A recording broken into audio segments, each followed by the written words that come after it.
तो बच्चों, आज के इस लेक्चर में हम लोग बात करेंगे विकिरण संबंधी किरचॉफ के नियमों की, कि विकिरण संबंधी किरचॉफ का नियम क्या होता है, परिभाषा, उसके बाद में बच्चा इसका प्रूफ करेंगे, फिर हम देखेंगे इसका दैनिक जीवन में उपयोग क्या होता है।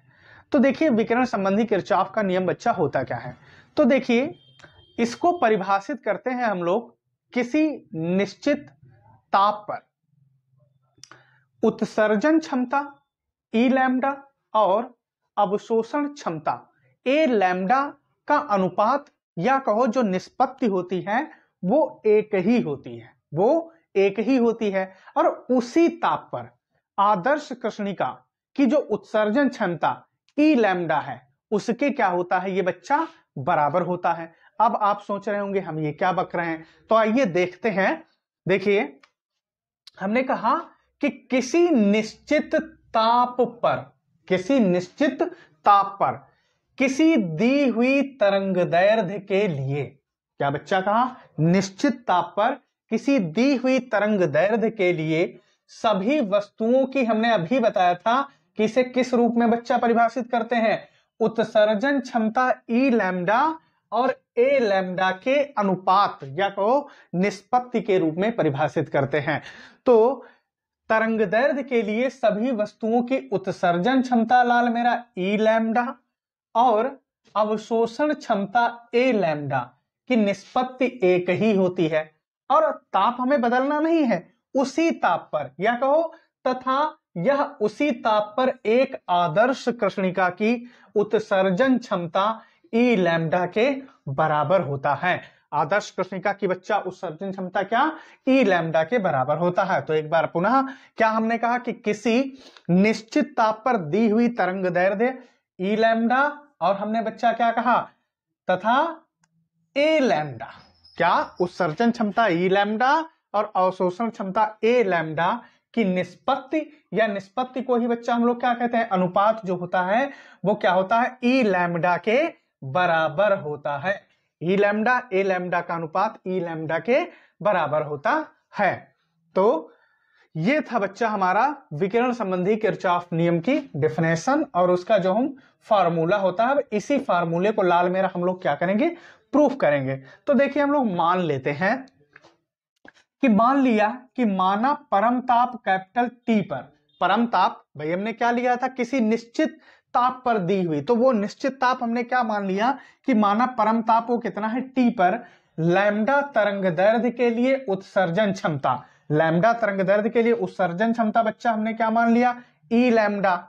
तब वस्तु से उत्सर्जित विकिरण की मात्रा, जब उत्सर्जन क्षमता बच्चा ई लैम्डा है, तब उससे जो उत्सर्जित, किससे वस्तु से उत्सर्जित जो विकिरण की मात्रा है, हमने कह दिया ई लैम्डा डेल्टा लैम्डा होगी। क्या होगी, ई लैम्डा डेल्टा लैम्डा होगी। इस कंडीशन में बच्चा अवशोषित विकिरण की जो मात्रा होगी, इस कंडीशन में अवशोषित विकिरण की जो मात्रा होगी वो डियर क्या होगी, ए लैम्डा डेल्टा क्यू। क्या होगी, ए लैम्डा डेल्टा क्यू। और जैसा कि हम जानते हैं कि अगर कोई वस्तु किसी बंद बर्तन में क्या करी है, रखी हुई है, जिसका टेम्परेचर जो है बच्चा वो क्या है, नियत है, या कहो समान है, तो उस समय वह वस्तु जितना ऊर्जा का क्या करेगी, अवशोषित करेगी, उतना ही ऊर्जा को बच्चा, या विकिरण को कहो, सीधे कहो, क्या कहो, ऐसे कह लो कि जितना विकिरण अवशोषण करती है उतना ही बच्चा क्या करती है, उत्सर्जित करती है। तो जब अवशोषण और उत्सर्जन बच्चा क्या होगा, समान होगा, तो इस कंडीशन में हम क्या कहेंगे, इस कंडीशन में लाल मेरा हम कहेंगे कि अवशोषित विकिरण की मात्रा बराबर होगी उत्सर्जित विकिरण की मात्रा। तो हमने वही लिख रखा है कि इसलिए अवशोषित विकिरण की मात्रा बराबर डियर क्या होगी, उत्सर्जित विकिरण की मात्रा। तो यहां पर अभी हमने क्या देखा कि अवशोषित विकिरण की मात्रा है लाल मेरा ए लैम्डा डेल्टा क्यू। क्या है, ए लैम्डा और डेल्टा क्यू बराबर किसके, उत्सर्जित विकिरण। तो उत्सर्जित विकिरण डियर कितना है, ई लैम्डा, कितना है, ई लैम्डा, और लाल मेरा क्या है, डेल्टा लैम्डा। तो ए लैम्डा डेल्टा क्यू बराबर ई लैम्डा डेल्टा लैम्डा। ये हमने क्या कहा लाल, समीकरण नंबर हमारा क्या बन गया, 1 बना। क्या बना, समीकरण नंबर 1। अब ऐसा मान लो कि अगर आदर्श कृष्णिका की उत्सर्जन क्षमता ई लैम्डा है, हमने क्या कहा कि आदर्श कृष्णिका की जो उत्सर्जन क्षमता है वो ई लैम्डा है, तथा हम जानते हैं कि आदर्श कृष्णिका के लिए जो यानी कि जितनी भी काली वस्तुएं होती है, समस्त काली वस्तुएं, चाहे चपड़ा हो, चाहे वो तुम्हारा प्लेटिनम की कालिक हो, सबके लिए बच्चा हमें पता है कि अवशोषण क्षमता का मान क्या होता है, एक होता है। डियर क्या होता है, अवशोषण क्षमता का मान एक होता है। तो इस कंडीशन में हम क्या कहेंगे कि यदि आदर्श कृष्णिका की उत्सर्जन क्षमता ई लैम्डा है, तब समीकरण एक में हम क्या करेंगे बच्चा, स्मॉल ई लैम्डा की जगह क्या डाल देंगे, कैपिटल ई लैम्डा, और अवशोषण क्षमता हमने कहा एक होती है, तो ए लैम्डा की जगह लाल मेरा क्या रख देंगे, एक। तो इस कंडीशन में डियर देखिए ए लैम्डा का मान तो एक हो गया, तो एक और गुणे ये डियर क्या हो जाएगा, आप देखेंगे डेल्टा क्यू बराबर, यहां से देखिए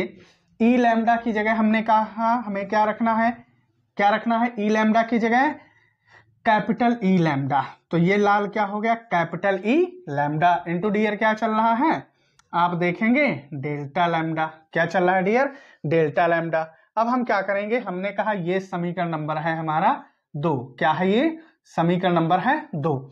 अब इसके बाद में हम लोग क्या करेंगे, देखिए समीकरण 1/2, समीकरण 1/2। तो बच्चा समीकरण एक देखो क्या है, ए लैम्डा डेल्टा क्यू, तो यहां से आप लिख लीजिए ए लैम्डा डेल्टा क्यू बटे भाग 2 में बच्चा क्या है, आप देखेंगे डेल्टा क्यू बराबर, इधर से लाल देखो क्या है, ई लैम्डा और डेल्टा लैम्डा बटे डियर क्या है, ई लैम्डा डेल्टा लैम्डा, और उसके बाद में लाल है कैपिटल ई लैम्डा और इनटू क्या है डेल्टा लैम्डा, ये डेल्टा लैम्डा और डेल्टा क्यू लाल मेरा क्या हुए, कैंसिल हो गए। अब आप देखेंगे बचा क्या, अब बचा ए लैम्डा बराबर, या आपके पास बचा ई लैम्डा और बटे लाल मेरा क्या बचा, कैपिटल ई लैम्डा बटे क्या बचा, कैपिटल ई लैम्डा।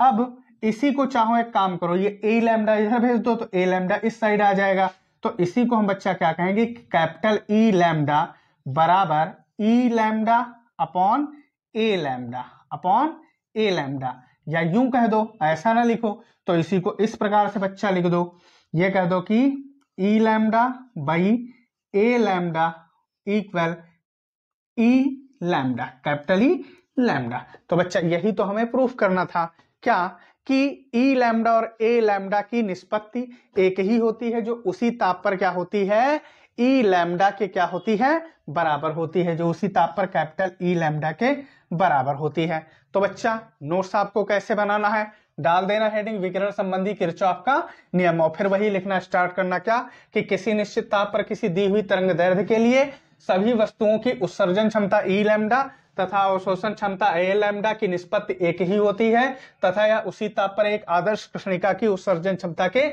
बराबर होती है। फिर लिख देना अर्थात ई लैम्डा अपॉन ए लैम्डा बराबर कैपिटल ई लैम्डा।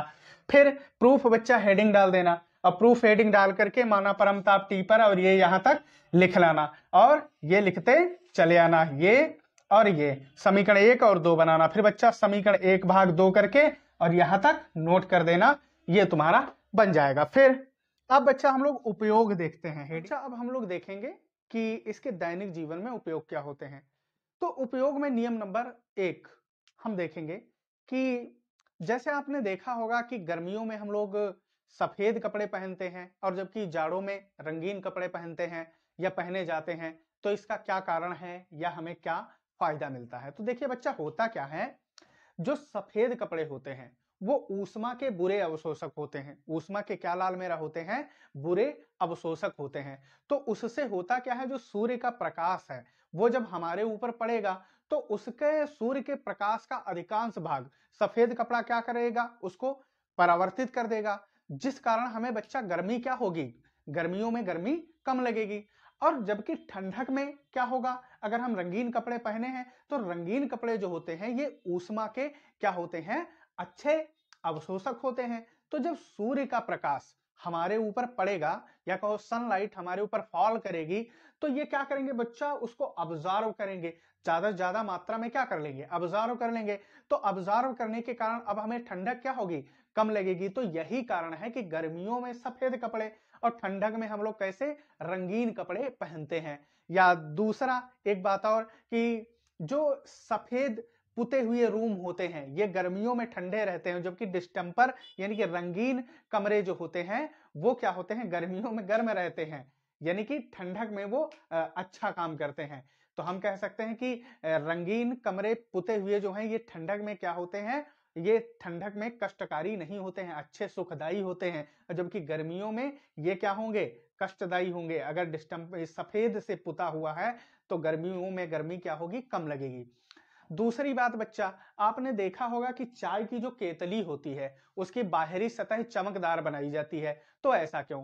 तो देखिए ऐसा होता है लाल कि जो केतली की बाहरी सतह चमकदार इसलिए बनाई जाती है क्योंकि चमकदार सतह एक तो क्या करती है, बाहर से ऊष्मा को अवशोषण नहीं करती है, अंदर की ऊष्मा बाहर नहीं भेजती है, यानी कि उत्सर्जित नहीं करती है। मतलब यूं कह सकते हैं कि अंदर ऊष्मा बाहर अंदर की ऊष्मा बाहर ना जाए, बाहर की ऊष्मा अंदर नहीं आती। तो इससे क्या होता है, चाय का जो टेम्परेचर है वो लगभग एक समान बना रहता है, तो वो ठंडी नहीं होती है इतनी जल्दी।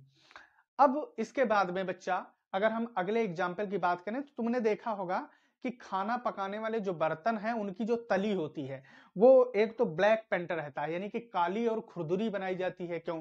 तो बच्चा ऐसा इसलिए होता है कि अंगीठी या फिर आप कहेंगे कि हम अपने चूल्हे पर जब पात्र को रखेंगे तो पात्र जब उसकी खुरदुरी और काली होती है तली तो उससे ऊष्मा का अवशोषण वो ज्यादा करती है, ऊष्मा को अवशोषित, जिस कारण क्या होता है हमारा जो खाना वगैरह है वो बच्चा जल्दी पक जाता है। उसके बाद में रेगिस्तान में तुमने देखा होगा कि दिन में बहुत गर्मी रहती है और शाम को ठंडक हो जाती है। क्यों?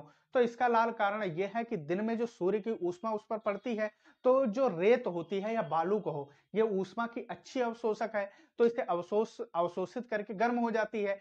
और जब शाम होती है तो ठंड होती है, तो बाहर की जो विकिरण से ये अपने को ठंडा कर लेती है, तो वहां पर क्या होती है, हमें अधिक ठंड महसूस होती है। तो बच्चा हमने वही लिख रखा है, आप देखिए कि गर्मियों में सफेद तथा जाड़ों में रंगीन कपड़े पहनते हैं। तो आप जान ही गए क्यों पहनते हैं, लिख लेना। नंबर 2, खाना पकाने वाले बर्तन की पेंदी काली तथा खुरदुरी होती है, या सीधे को खाली की पेंदी काली होती है।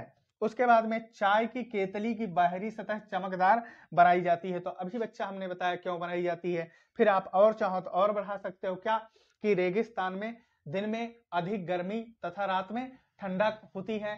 क्यों? तो ये भी बच्चा हमने अभी आपको बताया।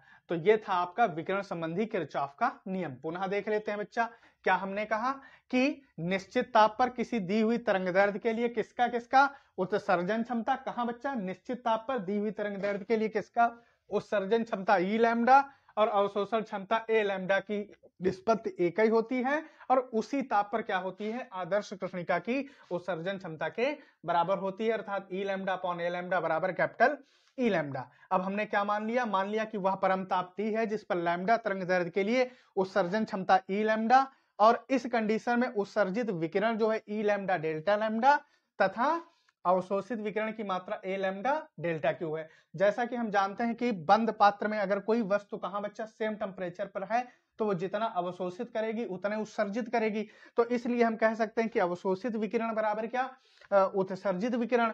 तो हमने बच्चा कहा ए लैम्डा डेल्टा क्यू बराबर ई लैम्डा डेल्टा क्यू, दोनों को बराबर कर दिया।